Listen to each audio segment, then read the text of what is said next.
জ্বালানি সংকট এটা দূর করার একমাত্র বুদ্ধি হচ্ছে খোলা বাজারে তেল ছাড়ুন।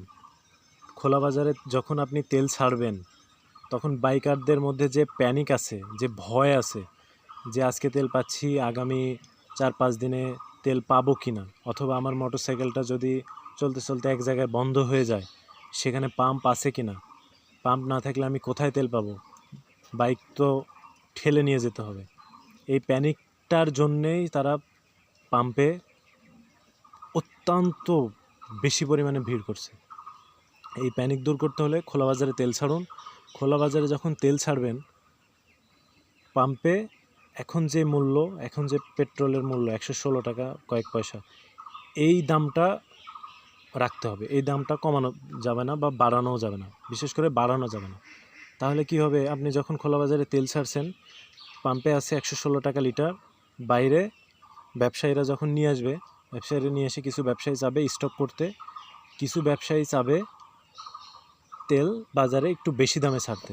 ধরেন পাম্পে আছে 116 টাকা লিটার, কিছু ব্যবসায়ী 100 জন ব্যবসায়ীর মধ্যে আপনার 40 জন ব্যবসায়ী স্টক করে রাখলো যে তেলের দাম বাড়বে, আমরা এই তেল পরে বিক্রি করব। আর 60 জন ব্যবসায়ী তেলটা ওখানে 116 টাকা লিটার, এখানে 150 টাকা লিটার অথবা 200 টাকা লিটার বিক্রি করলো।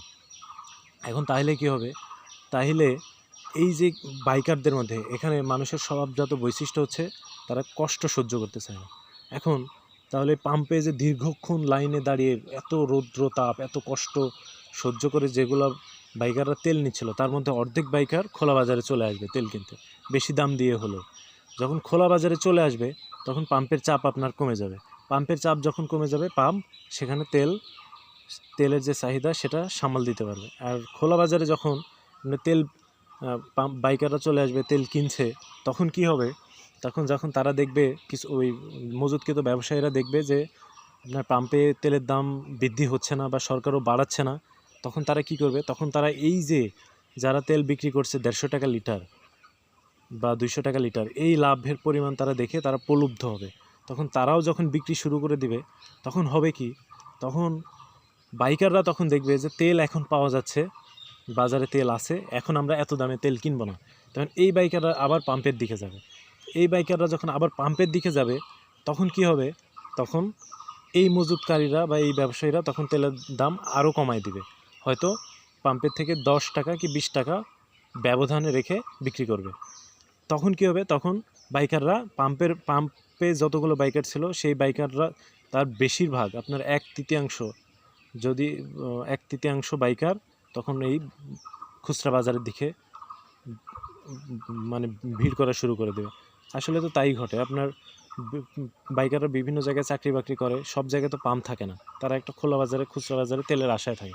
তখন যারা এদিকে তখন তেলের শুরু হয়ে যাবে, তারা যখন এই বা খুচরা বাজারের দিকে ভিড়বে, তখন আপনার কী করবে, পাম্প ফাঁকা হয়ে যাবে।